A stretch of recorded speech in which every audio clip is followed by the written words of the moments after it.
Hello friends, आज हम 10th class में फिजिक्स का पहला यूनिट पढ़ने जा रहे हैं, दैट इज इलेक्ट्रिसिटी।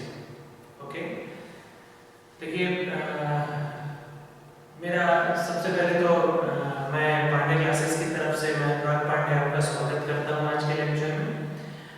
और फिजिक्स को पढ़ने के लिए सबसे पहले हमें ये जानना जरूरी है कि हम फिजिक्स को कैसे पढ़ें। आप सबसे पहले सब्जेक्ट को फील करिए। अगर हम सिंपल वही जैसे पुराने तरीकों से हम पढ़ते आए थे, साइंस की एक क्वेश्चन लिखा, फिर उसका एक 4-5 लाइन का आंसर और उसे हमने याद कर लिया, तो आपका सब्जेक्ट के प्रति कभी भी इंटरेस्ट नहीं आएगा, चाहे वो कोई भी सब्जेक्ट हो। तो अगर आपको ऐसा लगता है कि यार कुछ क्रिएशन हो, कुछ आपके अंदर से निकले, तो उसके लिए आपको चीजों को समझना होगा, कॉन्सेप्चुअलाइज्ड करना होगा। और जब तक चीजें समझ में ना आए तब तक उसे याद करने का प्रयास भी मत करिए।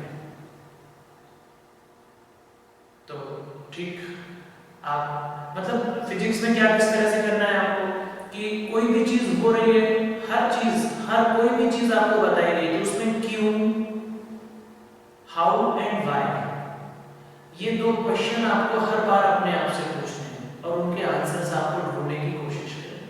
आप साइंस पढ़ रहे हैं तो रीजन के साथ, साइंस का मतलब यही होता है जो किसी के बताए पे नहीं, जो क्रिएट, जो प्रूफ हो, वो साइंस है। ठीक है, तो हम स्टार्ट करते हैं इलेक्ट्रिसिटी। देखिए इलेक्ट्रिसिटी की जब भी हम बात करेंगे तो सबसे पहले हम बात करेंगे चार्ज की। What is charge? Okay, so what is charge? Charge के विषय में अगर हम बात करें तो ज्यादातर हम अभी तक यही जानते हैं कि चार्ज जो है वो दो प्रकार के होते हैं, एक पॉजिटिव चार्ज और एक नेगेटिव चार्ज। लेकिन क्वेश्चन ये है कि किसी भी बॉडी में चार्ज प्रोड्यूस कैसे होता है, चार्ज होता क्या है? तो यहां पर एक आंसर है कि हम लोगों ने पढ़ा लास्ट 9th क्लास में मैटर, उसमें हमने पढ़ा एटम पढ़ा। एटम का एक हमने कंपोजिशन पढ़ा कि एटम जो है वो 3 फंडामेंटल पार्टिकल से मिलकर बना है, electrons, protons and neutrons. Nucleus में प्रोटॉन रहते हैं और इलेक्ट्रॉन जो है वो न्यूक्लियस के चारों ओर चक्कर लगाते हैं। हमने ये पढ़ा कि किसी एटम में जितने प्रोटॉन होते हैं उतनी ही संख्या में उसमें इलेक्ट्रॉन भी होते हैं। एक बात। इसके बाद हमने ये पढ़ा इलेक्ट्रॉन नेगेटिवली चार्ज पार्टिकल होते हैं और प्रोटॉन जो है वो पॉजिटिवली चार्ज पार्टिकल होते हैं। ओके, एटम जिन 3 कंस्टिट्यूएंट पार्टिकल से मिलकर बना है, जिसको हम इलेक्ट्रॉन, प्रोटॉन एंड न्यूट्रॉन्स कहते हैं, दीज आर फंडामेंटल पार्टिकल्स। देखिए एक शब्द समझिए, फंडामेंटल। फंडामेंटल का मतलब क्या होता है? जिन्हें आप बना नहीं सकते, जो एग्जिस्ट करते हैं, जिन्हें आपको मान के चलना होगा कि ये होते हैं। इलेक्ट्रॉन आप क्रिएट नहीं कर सकते, इलेक्ट्रॉन आप बना नहीं सकते, प्रोटॉन आप बना नहीं सकते, न्यूट्रॉन आप बना नहीं सकते। Electrons, protons and neutrons are fundamental particles, जिन्हें ना तो फर्दर डिवाइड किया जा सकता है, जिन्हें ना कि आप बना सकते हैं। ओके, सो ये फंडामेंटल पार्टिकल्स हैं। तो कोई भी सब्सटेंस एटम्स से मिलकर बना है। ठीक, एटम्स को अगर हम देखें उसका कंपोजिशन, तो वो इलेक्ट्रॉन, प्रोटॉन और न्यूट्रॉन से मिलकर बना होता है। न्यूट्रॉन तो न्यूट्रल पार्टिकल्स होते हैं, उन पर कोई चार्ज नहीं होता। इलेक्ट्रॉन और प्रोटॉन ये दोनों एक दूसरे के जस्ट अपोजिट पार्टिकल्स हैं। मतलब एक का बिहेवियर, एक अगर किसी चीज को अट्रैक्ट करेगा तो दूसरा उसी चीज को क्या करेगा, रिपेल करेगा। तो इसका मतलब एक इलेक्ट्रॉन और एक प्रोटॉन की अगर हम बात करें तो ये दोनों एक दूसरे से different nature, opposite nature show करते हैं। अपोजिट नेचर शो करने के लिए इलेक्ट्रॉन को हमने क्या कह दिया, ये नेगेटिवली चार्ज बॉडी है, पार्टिकल सॉरी, और प्रोटॉन को हमने बोल दिया कि ये पॉजिटिवली चार्ज्ड पार्टिकल है। ओके, ठीक।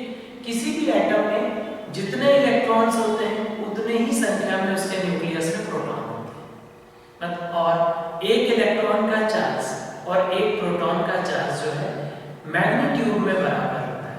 इलेक्ट्रॉन का चार्ज -1.6 × 10⁻⁻19 कूलम, चार्ज की वैल्यू 1.6 × 10⁻⁻19 कूलम ही है, चाहे इलेक्ट्रॉन की बात करो चाहे प्रोटॉन की बात करो। सो इलेक्ट्रॉन और प्रोटॉन का चार्ज इक्वल है, पर ये नेगेटिवली चार्ज है इलेक्ट्रॉन और प्रोटॉन क्या है, पॉजिटिवली चार्ज। इसलिए जब हम एक एटम की बात करते हैं तो वो एटम क्या होता है बच्चों, इलेक्ट्रिकली न्यूट्रल होता है, जितना प्लस उतना ही माइनस, तो प्लस और माइनस आपस में मिलकर क्या हो गए, जीरो हो गए। इसलिए एटम जो होता है वो इलेक्ट्रिकली न्यूट्रल होता है। लेकिन अगर हम किसी एक बॉडी को दूसरी बॉडी पर रब करते हैं, तब जिस बॉडी में इलेक्ट्रॉन डेंसिटी ज्यादा होती है वहां से इलेक्ट्रॉन क्या होता है, जब हमने उनको रब किया तो हमने क्या किया, वर्क किया, एनर्जी मिली, इलेक्ट्रॉन्स ने उन एनर्जी को गेन किया, उस एनर्जी की वजह से वो इलेक्ट्रॉन क्या हो जाते हैं, अपने एटम से टूट जाते हैं और दूसरे बॉडी पर ट्रांसफर हो जाते हैं। जब एक बॉडी से इलेक्ट्रॉन्स निकल करके दूसरी बॉडी में चले गए तो पहले इलेक्ट्रॉन और प्रोटॉन क्या थे, बराबर थे। अब इलेक्ट्रॉन अगर इस बॉडी से निकल के इस बॉडी में चले गए तो यहाँ इलेक्ट्रॉनों की कमी हो गई, किसके कंपेयर में, प्रोटॉन्स के कंपेयर में। प्रोटॉन जो कि पॉजिटिवली चार्ज है, तो अब अगर मैं काउंटिंग करूं तो प्रोटॉन्स ज्यादा होंगे और इलेक्ट्रॉन्स क्या होंगे, कम होंगे। Then this body will becomes positively charged. इसी प्रकार इस बॉडी में इलेक्ट्रॉन्स आ गए तो पहले नंबर ऑफ इलेक्ट्रॉन्स और नंबर ऑफ प्रोटॉन्स क्या थे, बराबर थे। अब क्या हुआ, यहाँ पर एक्स्ट्रा इलेक्ट्रॉन आ गए, तो अब अगर मैं काउंटिंग करूं तो यहाँ पर क्या हो गए, नंबर ऑफ इलेक्ट्रॉन्स ज्यादा हो गए as compare to number of protons. That's why ये बॉडी क्या हो गई, नेगेटिवली चार्ज। जितना ये बॉडी पॉजिटिवली चार्ज हुई उतनी ही ये बॉडी नेगेटिवली चार्ज। अभी भी अगर मैं दोनों के कुल इलेक्ट्रॉन्स गिनूं तो क्या है, सेम। आप इलेक्ट्रॉन्स को क्रिएट नहीं कर सकते, आप इलेक्ट्रॉन्स को डिस्ट्रॉय नहीं कर सकते। So charge can neither be created nor destroyed. It can transfer from one body to another. This is called law of conservation of charge. Okay. अब मैं आपको यहाँ पर समझाऊँ। So what is charge? यहाँ पर चार्ज की बात आई तो मैंने क्या बोला, चार्ज कैसे रिलेट हुआ, यहाँ से इलेक्ट्रॉन निकल गए तो इसमें क्या हो गए, इलेक्ट्रॉन्स की डेफिशिएंसी आ गई, और इस बॉडी में इलेक्ट्रॉन्स आ गए तो यहाँ पर क्या हो गए, एक्सेस ऑफ इलेक्ट्रॉन्स। ठीक है, तो अब अगर किसी भी बॉडी को अगर इनिशियली मैं बात करूं, अगर मैं इनिशियली बात करता हूं तो ये बॉडी और ये बॉडी दोनों ही इलेक्ट्रिकली न्यूट्रल थी, लेकिन जब इलेक्ट्रॉन्स का ट्रांसफर हुआ then this body will becomes positively charged and this body will becomes negatively charged. तो किसी भी बॉडी को चार्ज होने के लिए उसको हम चार्ज बॉडी कब कहेंगे, जब उसमें कम से कम एक इलेक्ट्रॉन का ट्रांसफर हुआ हो। विदाउट इलेक्ट्रॉन ट्रांसफर वहां पर वो क्या होगी, इलेक्ट्रिकली न्यूट्रल होगी, राइट। तो कम से कम एक इलेक्ट्रॉन का ट्रांसफर होना बॉडी में, एक बॉडी से दूसरी बॉडी में जरूरी है, राइट। तो what is the definition of charge, the total deficiency or excess of electrons in an object is known as its charge. Okay, electrons के टर्म में चार्ज का फंडामेंटल यूनिट क्या है, इलेक्ट्रॉन। चार्ज का फंडामेंटल यूनिट क्या है, electron. अगर किसी बॉडी से एक इलेक्ट्रॉन निकल गया है तो उस पर +1 इलेक्ट्रॉन के बराबर चार्ज आ जाएगा, और अगर किसी बॉडी पर एक इलेक्ट्रॉन आ गया है तो उस पर -1 इलेक्ट्रॉन के बराबर चार्ज आ जाएगा। इस बात को गहराई से समझने की जरूरत है। जब तक ना समझ में आए आप इलेक्ट्रिसिटी पे आगे मत बढ़िए, इस टॉपिक को बार-बार देखते रहिए। जरूरत है, अगर फंडामेंटल्स क्लियर होंगे तो आपको 6 बार रिवीजन की जरूरत नहीं है। साइंस में आप एक बार में चीजों को कंसेप्चुअलाइज्ड करिए, 6 बार पढ़ने से कुछ नहीं होगा। आगे आप क्रिएट करिए ना, न्यूमेरिकल्स करिए और एनटीएससी के क्वेश्चंस करिए, ओलंपियाड के क्वेश्चंस लगाइए, वहां आगे बढ़िए। ओके ओके, अब डेफिशिएंसी या एक्सेस कब होगी मैंने बताया, जब हम एक बॉडी को दूसरी बॉडी पर रख करें। यहां देखिए मैंने एक यहां पे ग्लास की रॉड बनाई है, ये देखिए ये ग्लास है। ओके, तो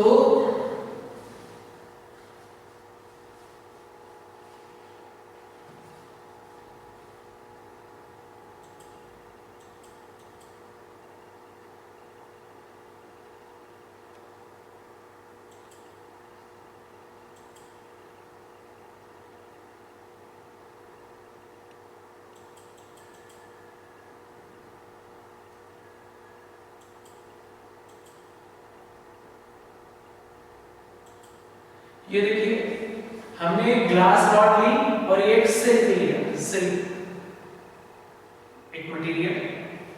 अब हम ग्लास रॉड को जब सिल्क पे रगड़ते हैं तो क्या होता है,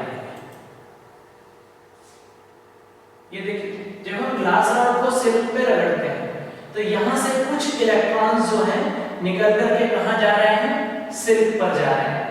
अब अगर यहां से ग्लास रॉड से सिल्क पे इलेक्ट्रॉन निकल गए यहां से, तो ग्लास रॉड में इलेक्ट्रॉन्स की डेफिशिएंसी हो जाएगी, जिसकी वजह से ग्लास रॉड पर पॉजिटिव चार्ज डेवलप हो जाएगा और यहां इलेक्ट्रॉन गया क्योंकि इलेक्ट्रॉनों की डेफिशिएंसी हो गई।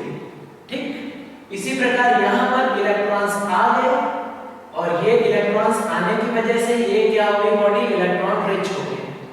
और इलेक्ट्रॉन क्या होता है, नेगेटिवली चार्ज पार्टिकल होते हैं, इसलिए सिल्क क्या हो गया बच्चों, नेगेटिव हो गया। ठीक, तो इस तरह से जो है वो इलेक्ट्रॉन्स का ट्रांसफर होता है और इस वे में जो बॉडीज हैं वो क्या हो जाती हैं, पॉजिटिव और नेगेटिवली चार्ज हो जाती हैं। यहाँ एक और एग्जांपल मैंने लिया, यहाँ पर देखिए सोडियम, अगर मैं एटम की बात करूं, ये सिंपल कैसे पॉजिटिव कैसे नेगेटिव, हमने NaCl का एग्जांपल बहुत बार 9th क्लास में भी पढ़ा होगा। सोडियम का एटॉमिक नंबर 11 होता है, 11 होता है, मतलब उसके न्यूक्लियस में 11 पॉजिटिव होते हैं और सराउंडिंग में 11 इलेक्ट्रॉन्स जो है वो डिफरेंट ऑर्बिट्स में चक्कर लगाते हैं। तो 2 then 8 second orbit and then 1।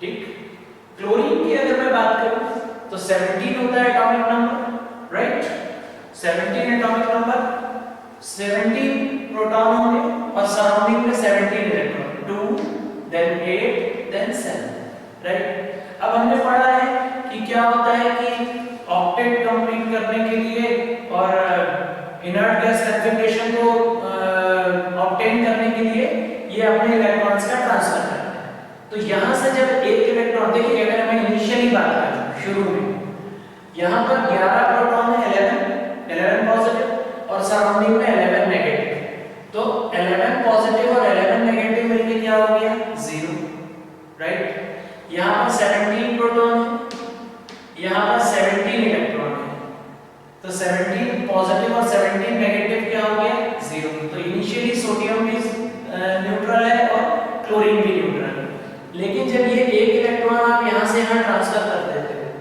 तो क्या हो गया, आप काउंटिंग देखो, जब ये इलेक्ट्रॉन अब नहीं रहा तो अब इसके पास 2 + 8 कितने इलेक्ट्रॉन हो गए, 10। न्यूक्लियस में कितने प्रोटॉन है, 11, तो 11 प्रोटॉन और 10 इलेक्ट्रॉन, तो 11 - 10 क्या हो गया, +1 आपके पास एक्स्ट्रा बचा।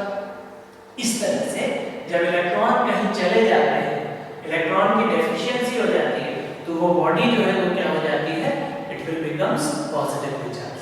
सिमिलरली यहां देखें, पहले 17 इलेक्ट्रॉन और 17 proton, 17 proton in the nucleus, 17 electron surrounding में, तो 17 प्लस और 17 माइनस क्या हो गया, 0। लेकिन अब यहां से एक इलेक्ट्रॉन उठ करके यहां आ गया, तो अब क्या हो गया, 18 इलेक्ट्रॉन हो गया और यहां कितना है, 17 प्रोटॉन, तो 17 - 18 दैट इज -1। आप लिखते हैं ना Na के ऊपर +1 और Cl के ऊपर -1, राइट। तो इस तरह से ये तो एक एग्जांपल है, इस तरह से बॉडीज जो है वो चार्ज होती हैं जब उनमें इलेक्ट्रॉन्स का ट्रांसफर होता है। इलेक्ट्रॉन अगर डेफिशिएंट हो जाती है बॉडी, इलेक्ट्रॉन अगर उससे निकल जाता है, that will becomes positively charge, और जब उसमें इलेक्ट्रॉन आ जाते हैं देन वो क्या हो जाती है, नेगेटिवली चार्ज हो जाती है।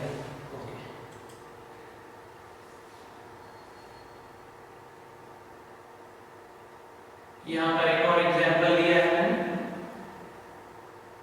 ये ग्लास रॉड और ये फर एक तरह का एक मटेरियल होता है जो जिसमें जैसे बिल्ली की जो स्किन होती है, बाल होते हैं, वैसे टाइप का कपड़ा होता है, वैसा कपड़ा in the sense material type वैसा ही होता है थोड़ा सा।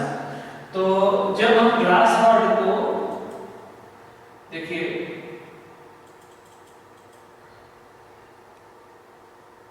उसी ग्लास रॉड को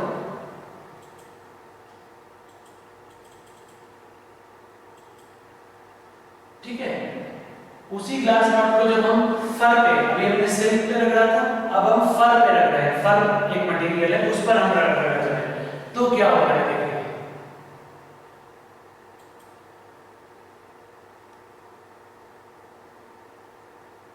ये इलेक्ट्रॉन्स जो है पिछली बार ग्लास रॉड से सिल्क पर जा रहे थे, इसका मतलब ग्लास रॉड पर इलेक्ट्रॉन डेंसिटी सिल्क के कंपेयर में ज्यादा थी, इसलिए ग्लास रॉड से निकल करके सिल्क में गए। यहाँ फर से इलेक्ट्रॉन निकल करके ग्लास रॉड में जा रहे हैं, इसका मतलब फर जो मटेरियल है उसमें इलेक्ट्रॉन डेंसिटी जो है as compare to glass rod ज्यादा है। तो यहाँ से इलेक्ट्रॉन्स निकल करके कहाँ ट्रांसफर हो रहे हैं, ग्लास रॉड पर।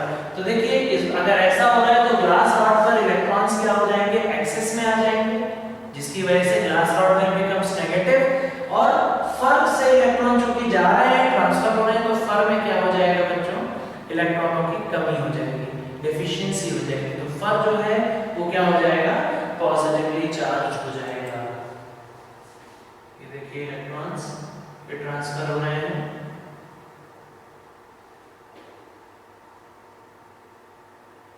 ये देखिए ग्लास रॉड में बिकम्स नेगेटिवली चार्ज्ड एंड फर जो है वो क्या हो गया, पॉजिटिवली चार्ज्ड हो गया।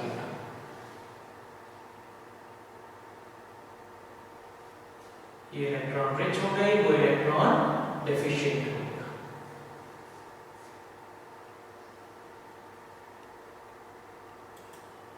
ना टू काइंड्स ऑफ चार्जेस मैंने शुरू में भी बात की थी, एक है पॉजिटिव चार्ज, अभी हमने बात की कैसे क्रिएट होती है बॉडी, और नेगेटिवली चार्ज। एक और प्रॉपर्टी की बात करें, like charges are repelled to each other, मतलब अगर कोई दो बॉडीज हैं, अगर ये बॉडी है और ये बॉडी, मान लीजिए ये रॉड है, इस रॉड को मैंने सीलिंग से लटका दिया और ओके इस रॉड पे मैंने पॉजिटिव चार्ज दे दिया, ठीक। अब ये वाली एक रॉड है जिस पर मैंने नेगेटिव चार्ज दे दिया, अब नेगेटिव चार्ज है, अब जैसे ही मैं इसको पास लाऊंगा, ये सही यहाँ पर आया, तो ये ऑटोमेटिकली क्या होगी, इसकी तरफ अट्रैक्ट होगी, okay.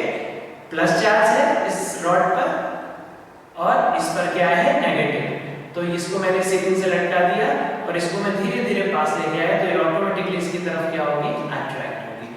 Opposite charges are attract to each other. अब मैंने क्या किया, इसको पॉजिटिव चार्ज दे दिया और ये पॉजिटिव थी, अब मैं पास लाऊंगा तो ये क्या होगी, धीरे धीरे दूर हटेगी। Like charges are repel to each other, तो दोनों बॉडीज पे अगर प्लस है तो भी वो एक दूसरे को रिपेल करेंगे, और दोनों बॉडीज पे अगर माइनस चार्ज है तो भी वो दोनों एक दूसरे को रिपेल करेंगे। लेकिन अगर एक बॉडी पर प्लस है और दूसरी बॉडी पर माइनस, तो वो एक दूसरे को क्या करेंगे, अट्रैक्ट करेंगे। Okay, then types of electricity. बच्चों टाइप्स ऑफ इलेक्ट्रिसिटी में दो तरह की इलेक्ट्रिसिटी होती है, एक होती है स्टैटिक इलेक्ट्रिसिटी और एक होती है करंट इलेक्ट्रिसिटी। स्टैटिक इलेक्ट्रिसिटी में क्या होता है, जैसे मैंने इस प्लास्टिक की छड़ को, इस प्लास्टिक की रॉड को चार्ज दे दिया, तो अब इस प्लास्टिक की रॉड को अगर मैंने चार्ज दे दिया, मान लीजिए इस एंड पर मैंने चार्ज दिया और इस एंड को अगर मैं छूऊंगा तो मुझे करंट नहीं लगेगा। रीजन क्या है कि यहाँ पर चार्ज का ट्रांसफर नहीं होगा, चार्ज स्टैटिक है, एक जगह पे रुका हुआ है। तो जब हम स्टैटिक चार्ज की प्रॉपर्टीज को पढ़ते हैं, उसको स्टडी करते हैं, तो हम उस इलेक्ट्रिसिटी को क्या नाम देते हैं, स्टैटिक इलेक्ट्रिसिटी। ओके, जो हमने अभी glass rod, charge on glass rod, सेल या फर जो हमने पढ़ा, ये सब स्टैटिक इलेक्ट्रिसिटी के एग्जांपल है। एक जगह पे चार्ज स्टैटिक रहेगा, रुका हुआ रहेगा, रखा हुआ रहेगा। दूसरा है बच्चों करंट इलेक्ट्रिसिटी। करंट इलेक्ट्रिसिटी हमारे जीवन में रोज होती है, रोज देखते हैं। ये जो हमारे वायर होते हैं, जो हमारे ये सब एसी, कूलर, लाइट, फैन, जो भी चीजें हैं, ये सब करंट इलेक्ट्रिसिटी से जब हम बटन ऑन करते हैं तो इन वायर्स में करंट का फ्लो होता है। तो ये क्या हो गया? Flow of current. देखिए, जब चार्ज स्टैटिक था तो हमने उसे क्या कहा? Static electricity. जब हम करंट इलेक्ट्रिसिटी की बात करेंगे तो फ्लो ऑफ चार्ज, वहां पर चार्ज क्या होगा? एक जगह पे रुका हुआ नहीं रहेगा, चार्ज फ्लो करेगा। So when the charge flow through a conductor then it is called current electricity. जब किसी कंडक्टर में चार्ज का फ्लो होता है तो उसे हम क्या कहते हैं? Current electricity. ओके,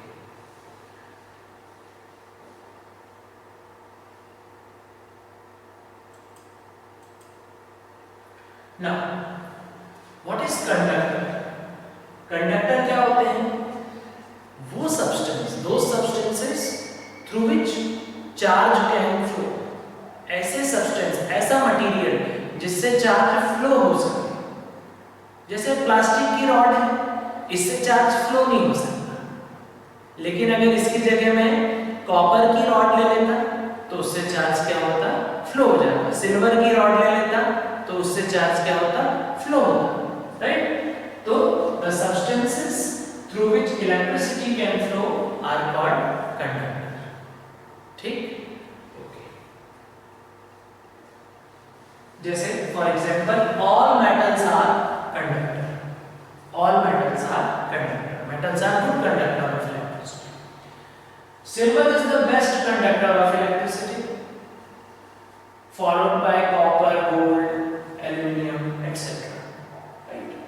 तो ओके, अब क्वेश्चन क्या आता है? मैंने बोला कि हर चीज में why and how आप लगाना चाहिए। तो क्वेश्चन यहाँ पे उठा कि metals are good conductor of electricity. Why? Okay. देखिए, मैंने क्या बताया कि flow of charge is called current electricity. ठीक? अब ऐसा क्या होता है इस प्लास्टिक की रॉड में कि इसके थ्रू करंट फ्लो नहीं हो सकता, और ऐसा क्या होता है कॉपर के वायर में कि उसके थ्रू करंट फ्लो होता है? कोई ना कोई प्रॉपर्टी, कोई ना कोई इस मटेरियल की प्रॉपर्टी होती होगी। तो मैं आपको क्लियर करूं कि मेटल्स में एक प्रॉपर्टी होती है कि they have loosely held electrons. देखिए, इसको मैं थोड़ा सा और आगे क्लियर करता हूं। यहां देखिए,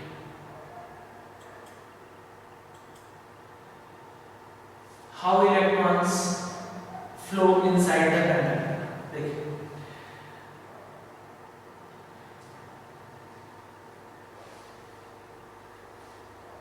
कंडक्टर में सबसे पहले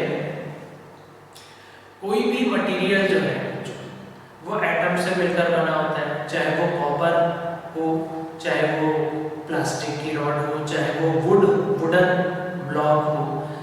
ये सभी चीजें एटम से मिलकर बनी होती है। एटम्स जो है वो इलेक्ट्रॉन्स, प्रोटॉन्स और न्यूट्रॉन्स से मिलकर बना होता है बच्चों। Okay, right. अब एक चीज देखिए आप,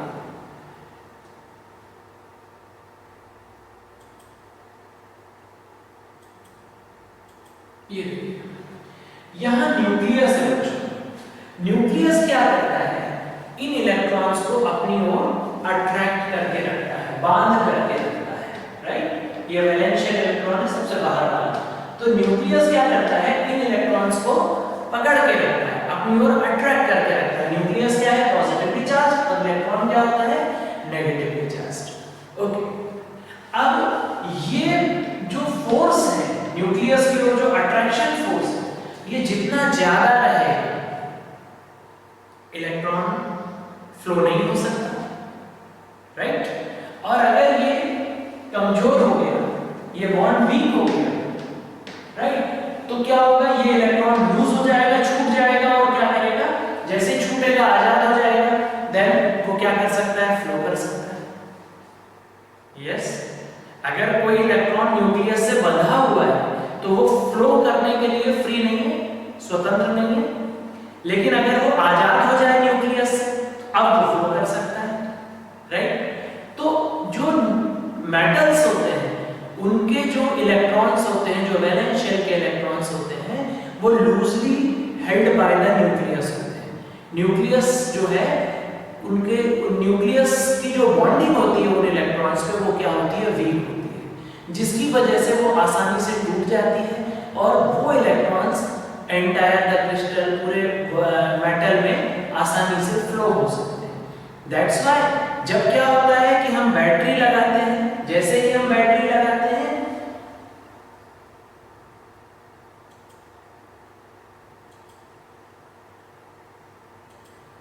जैसे ही हम बैटरी लगाते हैं, प्लस माइनस, देखिए ये मेटल की रॉड है, ये प्लस है, ये माइनस है।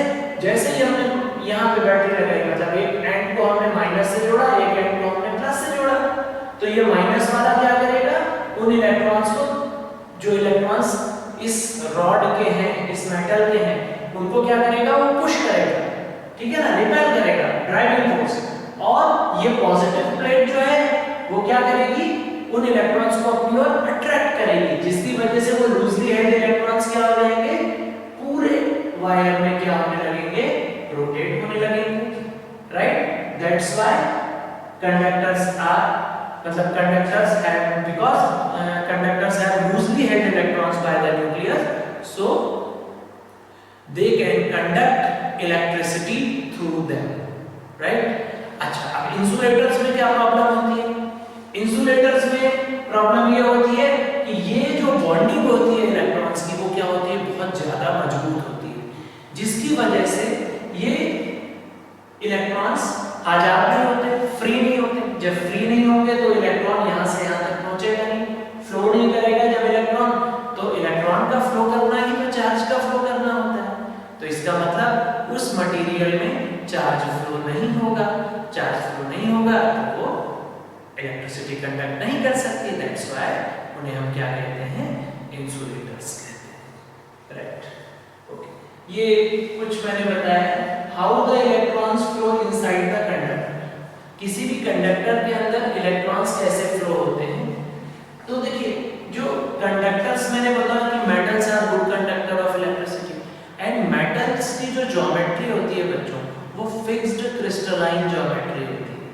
फिक्स्ड क्रिस्टलाइन ज्योमेट्री मतलब उसके जो मेटल एटम्स होते हैं वो अपनी रेगुलर कंडीशन में फिक्स रहते हैं। या मैंने एक छोटा सा ये एक्चुअल डायग्राम में कुछ बताने की कोशिश की। मान लीजिए ये मेटल के एटम्स हैं, ये रहे, तो अब जैसे ही इलेक्ट्रॉन जाएगा, इलेक्ट्रॉन, आपने यहाँ से बैटरी लगा दी, बैटरी ने क्या किया, इलेक्ट्रॉन को धक्का दिया, तो इलेक्ट्रॉन यहाँ पे पहुंचा, यहाँ से 0 स्पीड से चालू हुआ, यहाँ पे पहुंचा, यहाँ से टकरा गया मेटल एटम से। मेटल का एटम तो बड़ा होगा, इलेक्ट्रॉन तो सबसे छोटा, बहुत छोटा पार्टिकल होता है, टकरा गया तो बेचारा फिर 0 पे आ गया, फिर 0 से, अभी तो बैटरी पावर लगाई तो फिर 0 से बढ़ेगा, फिर स्पीड में आया, फिर अगले उससे टकरा गया, फिर टकरा के इससे टकरा गया, इससे टकरा गया, इससे, ऐसे इनफाइनाइट नंबर ऑफ इलेक्ट्रॉन्स टकराते हुए 0 से उनकी स्पीड मैक्सिमम होती है। जैसे मैक्सिमम होती है, आगे कोई बड़ा सा मेटल एटम आ जाता है, उससे टकरा जाते हैं तो वापस 0 पे हो जाती है, फिर दौड़ते हैं 0 से, फिर मैक्सिमम पे जाते हैं, फिर 0 पे हो जाते हैं। इस तरह से बार-बार उनकी वेलोसिटी जो है वो लगातार बदलती रहती है, एक एंड से लेकर दूसरे एंड तक, राइट। जिसकी वजह से हम फिक्स नहीं बता सकते कि एक्चुअल किस वेलोसिटी से इलेक्ट्रॉन एक एंड से दूसरे एंड तक पहुंचा। जब हम फिक्स नहीं बता सकते, वेरिएबल वेलोसिटीज हैं, बार-बार चेंज हो रही है, तो हम क्या कहते हैं, वहां पर एवरेज निकालते हैं, right. That average velocity of electrons by which they gets drifted towards positive terminal। जिस एवरेज वेलोसिटी से वो पॉजिटिव टर्मिनल की ओर जाते हैं, ड्रिफ्ट होते हैं, उस वेलोसिटी को, उस एवरेज वेलोसिटी को हम क्या कहते हैं? ड्रिफ्ट वेलोसिटी ऑफ इलेक्ट्रॉन्स कहते हैं। ओके, तो आगे बढ़ते हैं। ये देखिए मैंने अभी बताया था, ये बैटरी कुछ इस तरह की होती है, एक तरफ टर्मिनल नेगेटिव होता है, एक तरफ पॉजिटिव होता है। जब हमको किसी जगह पर करंट का फ्लो करवाना होता है तो हम उसके एक एंड को नेगेटिव और टर्मिनल से जोड़ते हैं और दूसरे एंड को हम पॉजिटिव टर्मिनल से जोड़ते हैं। नेगेटिव टर्मिनल क्या करता है? इलेक्ट्रॉन्स को रिपेल करता है, इलेक्ट्रॉन्स वहां से निकलते हैं और कहां जाते हैं? Positive terminal. इस तरह से ये क्या होता है? ये नेगेटिव टर्मिनल इलेक्ट्रॉन्स को रिपेल करता है और ये पॉजिटिव टर्मिनल इन इलेक्ट्रॉन्स को क्या करता है? अपनी ओर अट्रैक्ट करता है। इस तरह से सर्किट में इलेक्ट्रॉन्स का फ्लो होता है और वहां पर क्या होती है? करंट कंडक्ट होती है। तो आशा करता हूँ आपको कंडक्टर अच्छे तरीके से समझ में आया होगा। What are conductor and how they can conduct, why they can conduct electricity.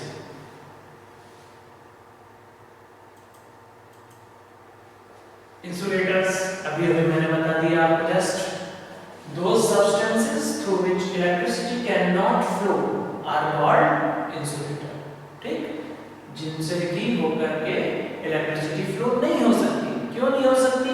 क्योंकि उनके जो इलेक्ट्रॉन्स होते हैं, उनके एटम के जो इलेक्ट्रॉन्स होते हैं वो न्यूक्लियस से टाइटली बॉन्डेड रहते हैं। वहां पर फोर्स ऑफ अट्रैक्शन बहुत ज्यादा होता है, जिसकी वजह से इलेक्ट्रॉन्स वहां पर फ्लो नहीं। देखिए यहां लिखा है मैंने, electrons in outer portion are strongly held by the nucleus। okay? अब हम यूनिट ऑफ चार्ज की बात करें बच्चों। यूनिट ऑफ चार्ज, तो चार्ज की यूनिट होती है coulomb, right? Charge on a body, अभी मैंने बताया कि अगर इस बॉडी से एक इलेक्ट्रॉन निकल गया तो इस पर +1 इलेक्ट्रॉन के बराबर चार्ज आ जाएगा। और electron is the fundamental unit ना, सबसे छोटी यूनिट है, उससे आधा इलेक्ट्रॉन ट्रांसफर ही नहीं कर सकते। इस बॉडी पे +1 इलेक्ट्रॉन और इस पर पहुंच गया तो इस पर क्या हो गया? -1।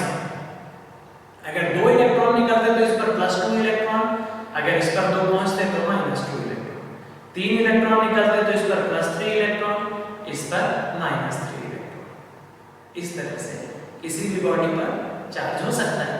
तो Q बराबर ±NE। N क्या है? 1 2 3 4 कुछ भी, राइट? +1 इलेक्ट्रॉन ये -1 इलेक्ट्रॉन, +2 इलेक्ट्रॉन ये -2, +100 इलेक्ट्रॉन ये -100 electron, right? So electron is the fundamental, सबसे छोटा। तो इलेक्ट्रॉन का जो चार्ज होता है उसकी वैल्यू कितनी होती है? Charge of 1 electron is equals to 1.6 into 10 to the power -19 coulomb, right? Charge of 1 electron is equals to 1.6 into 10 to the power -19 coulomb। Okay, अब यहाँ एक क्वेश्चन है, a body has 1 coulomb of charge, how many electrons are deficient or excess in the body? A body has 1 coulomb of charge, how many electrons are deficient or excess in the body, right? देखिए सबसे पहले मैंने आपको बताया कि deficient है या access है, ये तो आप देख करके क्वेश्चन को बता सकते हैं। कैसे? अगर डेफिशिएंट होगा तो प्लस में होगा चार्ज, अगर इलेक्ट्रॉन्स निकल गए हैं तो वहां पर वो बॉडी पॉजिटिवली चार्ज हो जाएगी, और जहां पर इलेक्ट्रॉन पहुंच गए हैं, जहां इलेक्ट्रॉन एक्सेस में हो गए, जो बॉडी इलेक्ट्रॉन रिच हो गई है, वो नेगेटिवली चार्ज हो जाएगी। तो अगर पॉजिटिव चार्ज दिया हुआ है तो इलेक्ट्रॉन डेफिशिएंट हो गई है बॉडी, मतलब वहां से इलेक्ट्रॉन निकल गए हैं। अगर नेगेटिव चार्ज दिया हुआ है इसका मतलब वहां पर इलेक्ट्रॉन आ गए हैं, राइट? तो यहां पर आपको क्या दिया हुआ है? +1 कूलम चार्ज, 1 कूलम दिया है मतलब +1, और +1 कूलम मतलब डेफिनेटली यहां पर इलेक्ट्रॉन्स क्या हो गए हैं? डेफिशिएंट हो गए हैं, यहां से इलेक्ट्रॉन्स क्या हो गए हैं? निकल गए हैं। तो एक आंसर तो आपका क्लियर है कि डेफिशिएंट और एक्सेस में से आंसर क्या है? डेफिशिएंट।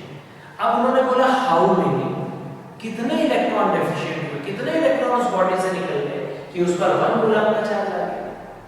हाउ मेनी, तो ऊपर देखिए लिखा हुआ है Q बराबर, मैंने फार्मूला क्या दिया? N × E।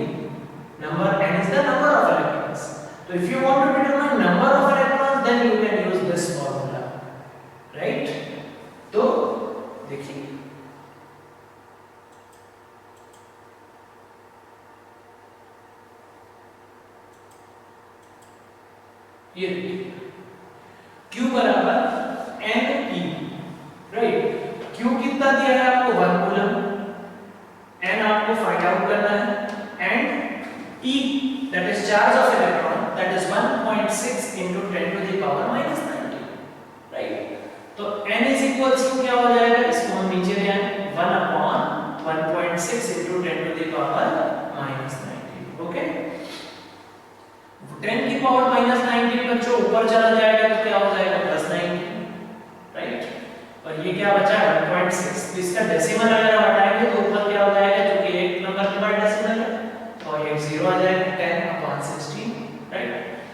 यहां से अगर हम एक 10 ले लें तो यहां क्या बचेगा, 10 की पावर 19 है, एक ले लेंगे तो 10 की पावर 18 बचेगा और ये क्या हो जाएगा 10 into 10 100 upon 16। 16 में हम डिवाइड करेंगे, 16 6 96, कितना बचा 4, डेसिमल लगाएंगे तो 40 हो जाएगा, 16 2 जा 32, 40 माइनस 32 कितना बचा 8, डेसिमल लगाए तो 0 आएगा तो 80 हो गया, 16 5 जा 80, तो क्या हो गया ये 6.25 into 10 की पावर 18 और पॉजिटिव चार्ज था इसलिए क्या हो गया डेफिशिएंट।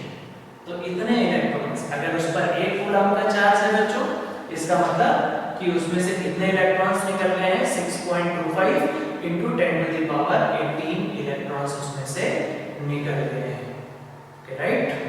सो नेक्स्ट हम देखें इलेक्ट्रिक करंट। नेक्स्ट अभी तक हमने चार्ज के बारे में प्रॉपर्ली सब कुछ पढ़ लिया, अब हम टॉपिक पे और आगे बढ़ते हैं, that is electric current. The rate of flow of charge with respect to time is called electric current, right? Rate of flow of charge is called current, ठीक है। मतलब किसी कंडक्टर में किसी भी क्रॉस सेक्शन से, मतलब किसी भी कोई भी एक क्रॉस सेक्शन आप ले लीजिए, क्रॉस सेक्शन समझते हैं, जैसे मैं अगर इसको काट दूं तो वो जो सर्कल आएगा सामने का वो क्रॉस सेक्शन कहलाता है। तो किसी भी क्रॉस सेक्शन, चाहे यहाँ पे ले लीजिए, चाहे यहाँ ले लीजिए, चाहे यहाँ ले लीजिए, ऐसा नहीं होगा कि यहाँ तेज फ्लो होगा, यहाँ कम फ्लो होगा, यहाँ और तेज फ्लो होगा, ऐसा कुछ नहीं। पूरा चार्ज का फ्लो पूरे कंडक्टर में एक जैसा है, राइट।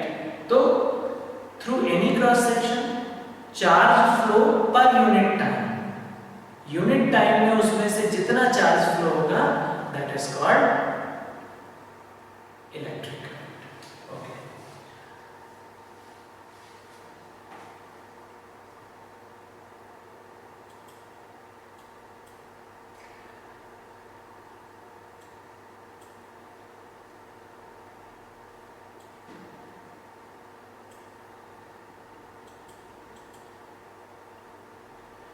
यहां पर एक बात कही है, the direction of electric current is opposite to the direction of flow of electrons, right.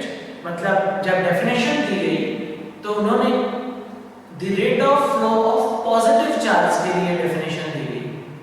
तो अब देखिए पॉजिटिव चार्ज का फ्लो होता नहीं है किसी बॉडी में, फ्लो क्या होते हैं बच्चों, इलेक्ट्रॉन्स फ्लो होते हैं। अभी तक हमने जितनी भी पूरी फिजिक्स पढ़ी है उसमें सभी जगह पे हमने इलेक्ट्रॉन्स को फ्लो कराया।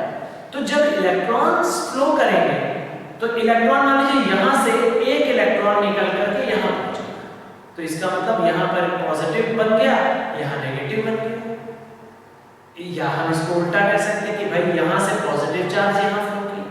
तो डेफिनेशन किसके लिए कही गई, पॉजिटिव चार्ज के लिए। तो बहता क्या है, फ्लो क्या करता है, इलेक्ट्रॉन फ्लो करता है। इसलिए हमने कहा कि जो इलेक्ट्रिक करंट की डायरेक्शन होती है that is opposite to the flow of electrons. Electrons negative charge particle है, तो अगर इलेक्ट्रॉन्स ऐसे फ्लो कर रहे हैं तो हम क्या कहेंगे कि पॉजिटिव चार्ज ऐसा फ्लो कर रहा है। So rate of flow of positive charge is called current, electric current. तो ऐसा conventional direction of conventional current क्या कहा गया, it's direction is opposite to the direction of flow of electrons, okay. क्योंकि जो डेफिनेशन दी गई इलेक्ट्रिक करंट की वो किस चार्ज के लिए दी गई थी, पॉजिटिव चार्ज के लिए दी गई थी, राइट। लेकिन एक्चुअली कंडक्टर में क्या फ्लो करते हैं बच्चों? इलेक्ट्रॉन्स फ्लो करते हैं। तो इलेक्ट्रॉन्स के अपोजिट, अगर इलेक्ट्रॉन यहाँ से यहाँ फ्लो कर रहा है तो हम क्या कहेंगे? पॉजिटिव चार्ज यहाँ से यहाँ फ्लो कर रहा है। Okay, so the rate of flow of charge is called with respect to time is called current and its direction is opposite to the flow of electrons. Okay, so I बराबर electric current I बराबर Q upon T, charge flow per unit time, charge flow per unit time, unit time में जो charge flow होता है उसे हम क्या कहते हैं? करंट। ओके, तो I is equals to Q upon T, charge upon time, charge पर यूनिट टाइम, जिसमें भी हम पर यूनिट कहते हैं उस फिजिकल क्वांटिटी का क्या हो जाता है? डिवाइड हो जाता है। जैसे स्पीड हम बोलते थे 9th क्लास में, स्पीड क्या होती थी? डिस्टेंस कवर पर यूनिट टाइम, तो डिस्टेंस अपॉन टाइम हो जाता था। ओके, तो जिस मतलब जो भी 1 यूनिट के लिए बात की जाती है उस फिजिकल क्वांटिटी का क्या हो जाता है? डिवाइड हो जाता है। हम यूनिट को यूनिटरी मेथड से उसको मैथ्स में लेकर के भी कर सकते हैं। Since in time t q charge will flow, so in unit time what is q by t, right? तो यूनिटरी में लगा सकते हैं। सो I is equals to q by t। अब चार्ज की यूनिट क्या बताई मैंने? कूलम, और टाइम की यूनिट क्या हो गई? सेकंड। तो 1 कूलम अपॉन 1 सेकंड, इसको कंबाइंडली ऐसा यूनिट दिया गया 1 एम्पीयर, कैपिटल A से रिप्रेजेंट करते हैं, right? So 1 coulomb upon 1 second, that is 1 ampere. So how can you define this 1 ampere? किसी भी कंडक्टर में किसी भी क्रॉस सेक्शन से अगर 1 सेकंड में, हर 1 सेकंड में 1 कूलम का चार्ज फ्लो होता है, अगर किसी भी क्रॉस सेक्शन में 1 सेकंड में 1 कूलम का चार्ज फ्लो होता है तो हम कहेंगे उस कंडक्टर में बहने वाली करंट की वैल्यू कितनी है? 1 एम्पीयर।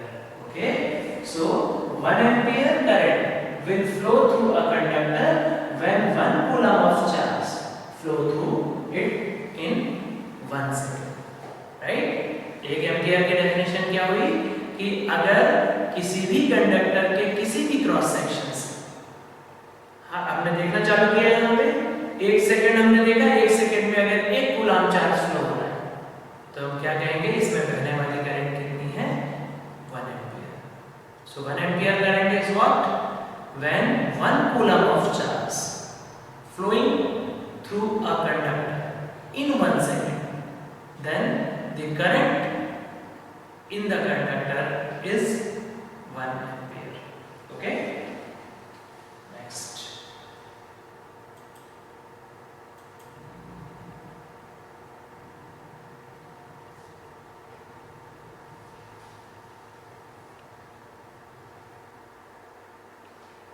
नेक्स्ट है electric potential. Okay, what is electric potential? हम लोगों ने पोटेंशियल एनर्जी पढ़ी।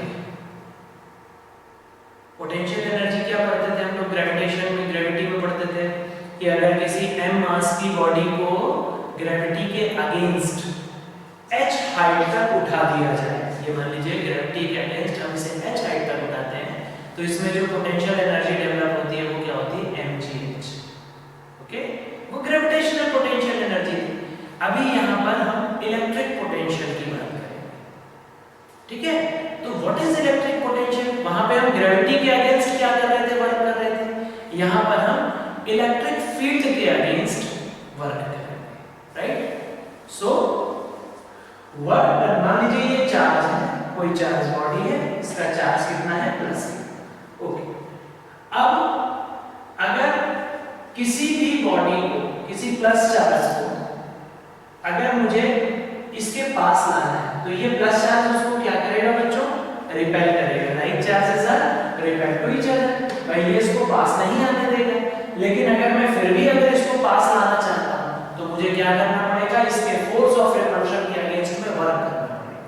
ये उसको क्या करेगा, रिपेल करेगा, और मैं क्या करूंगा, उसे जबरदस्ती पुश करूंगा, राइट। मुझे उसको इसके पास तक लाना है, तो मुझे इसके फोर्स के अगेंस्ट में क्या करना पड़ेगा, वर्क करना पड़ेगा, राइट। तो what is the definition, work done in bringing a unit positive charge from infinity to a point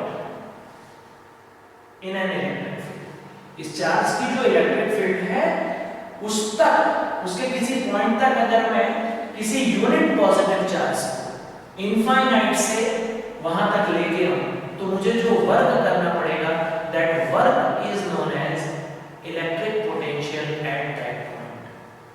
इसको बहुत अच्छे से समझिए। देखिए ये प्लस क्यू चार्ज है बच्चों, राइट, ओके।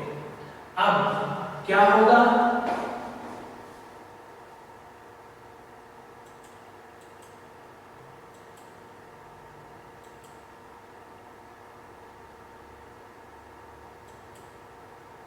यहां देखिए ये प्लस क्यू चार्ज है बच्चों, ये उसकी इलेक्ट्रिक फील्ड है, राइट। मतलब यहां तक अगर कोई भी चार्ज आएगा तो वो उसको क्या करेगा, फोर्स लगाएगा, प्रेशर लगाएगा। अब ये दूसरा एक क्यू चार्ज है, अब अगर मैं इसको पास लाऊंगा तो ये उसको क्या करेगा, रिपेल करेगा, और मुझे अगर फिर भी पास लाना है तो मुझे वर्क डन करना पड़ेगा, राइट। तो ये तो क्यू चार्ज हो गया।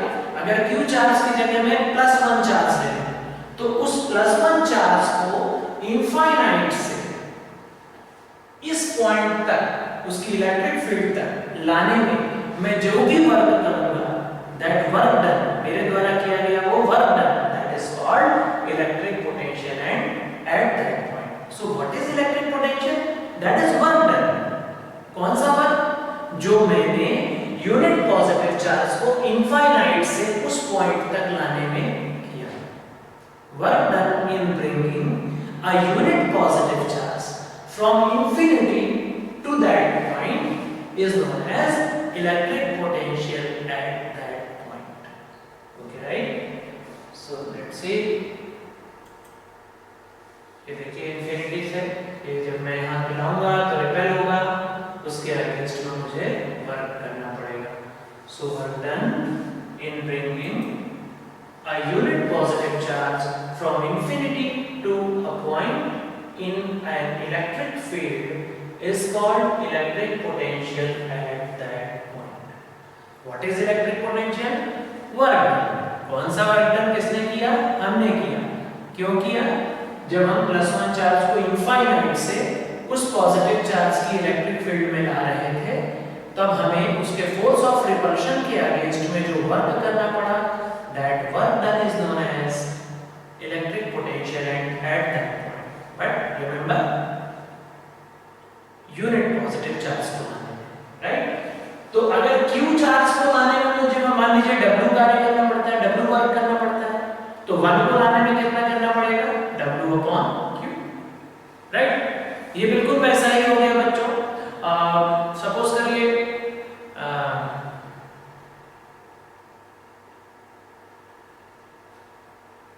5 डेयरी मिल्क 20 रुपए, 5 डेयरी मिल्क 20 रुपए, तो 1 डेयरी मिल्क 20/5 4 रुपए। तो 5 के लिए दिया है, 1 के लिए पूछा है, तो आपने क्या कर दिया, 5 का डिवाइड कर दिया, 5 का डिवाइड कर दिया। इसी प्रकार Q चार्ज को लाने में W वर्क करना पड़ता है, तो 1 को लाने में W/Q, राइट। तो अगर हम फार्मूले की बात करेंगे, so work done per unit charge, देखिए यहाँ पे, since work done in bringing Q charge is W, therefore work done in bringing +1 charge, definition किसकी दी है, unit positive +1, so that is W/Q. So that is called electric potential, work done per unit charge, right? Work done per unit charge. इसे हम V से represent करते हैं। Work done की unit क्या होती है बच्चों, जूल। चार्ज की यूनिट क्या होती है, coulomb. So 1 joule upon 1 coulomb, and इसे हम combinedly क्या कहते हैं, 1 volt, that is SI unit of potential. Okay.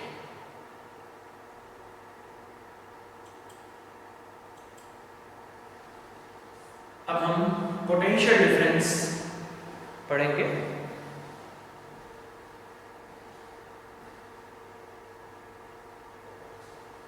Okay, so what is, अभी हमने पोटेंशियल पढ़ लिया, अब हम पोटेंशियल डिफरेंस को पढ़ेंगे, इसको थोड़ा सा ध्यान से समझें। देखिए ये प्लस क्यू चार्ज है, वही इसके पास हमने दो पॉइंट्स लिए, एक पॉइंट ए लिया और एक थोड़ा और दूर लिया बी। अब इनफाइनाइट से जब मैं प्लस वन चार्ज को लेके आऊंगा इसके पास, थोड़ा समझिए, तो मुझे यहां से यहां तक लाने में कुछ वर्क करना पड़ेगा प्लस वन चार्ज को, दैट इज वीबी मान लीजिए, और यहां से यहां तक लाने में मुझे कुछ अलग वर्क करना पड़ेगा। जब मैं इसको और पास लाऊंगा, भाई जितना पास में लाऊंगा इसका फोर्स ऑफ रिपल्शन उतना बढ़ेगा और मुझे उतना ही ज्यादा वर्क करना पड़ेगा, राइट। तो यहां से यहां तक लाने में मुझे वीबी वर्क करना पड़ा, मतलब जो भी वर्क करना पड़ा उसे पोटेंशियल डिफरेंस कहेंगे। किस पॉइंट पर? बी पॉइंट पर, भाई work done in bringing a unit positive charge to that point, from infinity to that point is known as potential at that point। तो प्लस वन चार्ज को infinite से मुझे b तक लाने में वर्क करना पड़ा, तो उसे हमने पोटेंशियल एट b कहा, bb। इसी प्रकार इनफाइनाइट से a तक लाने में मुझे जो वर्क करना पड़ा उसे हमने क्या कहा, potential at point a, right. तो अब मुझे अगर b से, अगर मैं आपसे पूछूं कि बताइए मुझे B से A तक लाने में कितना वर्क करना पड़ा, तो इनफाइनाइट से A तक लाने में मुझे VA वर्क करना पड़ा, इनफाइनाइट से B तक लाने में मुझे VB वर्क करना पड़ा। तो B से A तक लाने में कितना करना पड़ा, VA में से VB को मैं माइनस कर दूं। भाई इसको एग्जांपल से लेते हैं, जस्ट मान लीजिए इनफाइनाइट से B तक लाने में मुझे 50 जूल 50 जूल वर्क करना पड़ा, right, that is 50 joule per coulomb. 50 joule का वर्क 1 कूलम चार्ज को लाने में करना पड़ा, तो यहां तक लाने में मुझे 50 जूल करना पड़ा। इनफाइनाइट से A तक लाने में मुझे 100 जूल करना पड़ा, राइट, 100 जूल पर कूलम। तो मैं अगर आपसे पूछूं कि बताइए B से A तक लाने में कितना करना पड़ा, definitely 100 minus 50, that is 50 joule per coulomb, right, and joule per coulomb is known as volt. तो यही क्या हो गया, A और B के बीच का पोटेंशियल डिफरेंस कितना हो गया, 50 joule per coulomb. Okay, so VA minus VB is what, work done in bringing, ये पोटेंशियल डिफरेंस हो गया, work done in bringing a unit positive charge from point B to point A। ठीक है, तो अगर किन्हीं दो पॉइंट के बीच में आपको पोटेंशियल डिफरेंस देखना है, तो आप एक पॉइंट से दूसरे पॉइंट तक प्लस वन चार्ज को ला करके ले आइए, वहां पर जो भी आपको वर्क करना पड़ेगा that is potential difference between 2 points। So work done in bringing a unit positive charge from one point to another in an electric field is called potential difference between 2 points, right? So VA minus VB, that is work done per unit charge, ये W upon Q, ये देखिए work done per unit charge, per unit मैंने बोला जिसके लिए भी per unit word use होगा वो डिवाइड करना है, W by again work done की यूनिट क्या हो गई, 1 जूल, जूल हो गई, चार्ज की यूनिट क्या हो गई, कूलम हो गई, and joule per coulomb combinedly known as volt, right.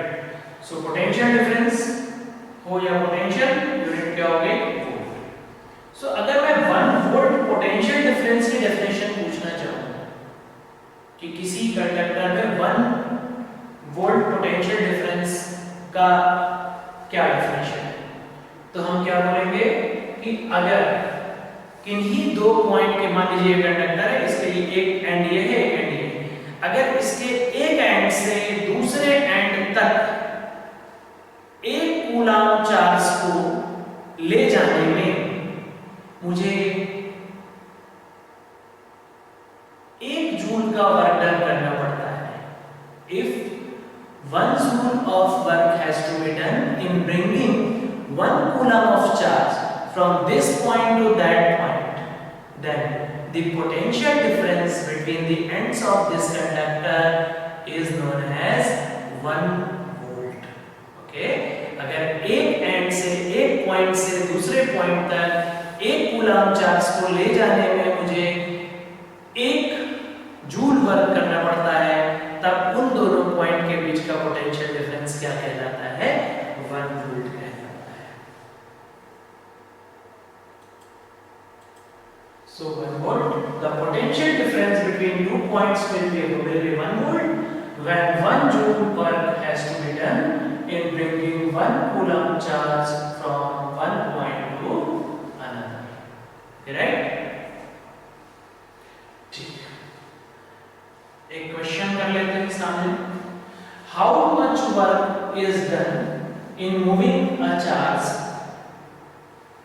of 6 coulomb across 2 points having potential difference 18 volt?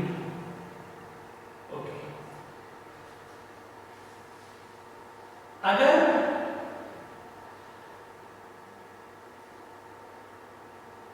दो पॉइंट्स के बीच 18 वोल्ट का पोटेंशियल डिफरेंस है तो वो पूछ रहे हैं कि 6 कूलम चार्ज को एक पॉइंट से दूसरे पॉइंट तक ले जाने में कितना वर्क करना पड़ेगा. देखिए पोटेंशियल डिफरेंस, वर्क डन और चार्ज, इनमें क्या रिलेशन है? अभी हमने पढ़ा VA minus VB is equals to work done per unit charge W upon Q. VA minus VB बराबर W upon Q. कोई भी क्वेश्चन बड़ा आसान होता है, सब कुछ दिया रहता है, बस आपको एक बार थीम क्लियर रटना नहीं है ना भाई. क्या दिया है? देखिए चार्ज दिया हुआ है, पोटेंशियल डिफरेंस दिया है, वर्क डन पूछा है, एक ही रिलेशन है VA minus VB is equals to W upon Q. VA minus VB की वैल्यू कितनी दी है? 18 वोल्ट. वर्क डन आपसे पूछा हुआ है, चार्ज की वैल्यू कितनी दी हुई है? 6 कूलम. रख दीजिए. सो W is equals to यहां से cross multiply 18 into 6 that is 108 joule. Okay, तो दोस्तों आज की क्लास में इतना ही. आशा करता हूँ आपको समझ में आया होगा, आपके फंडामेंटल्स क्लियर हुए होंगे. आप अगर कोई डाउट्स हैं तो मुझे वहाँ कमेंट बॉक्स में भी भेज सकते हैं और आगे के वीडियो देखने के लिए आप लोग चैनल सब्सक्राइब कर दीजिएगा. तो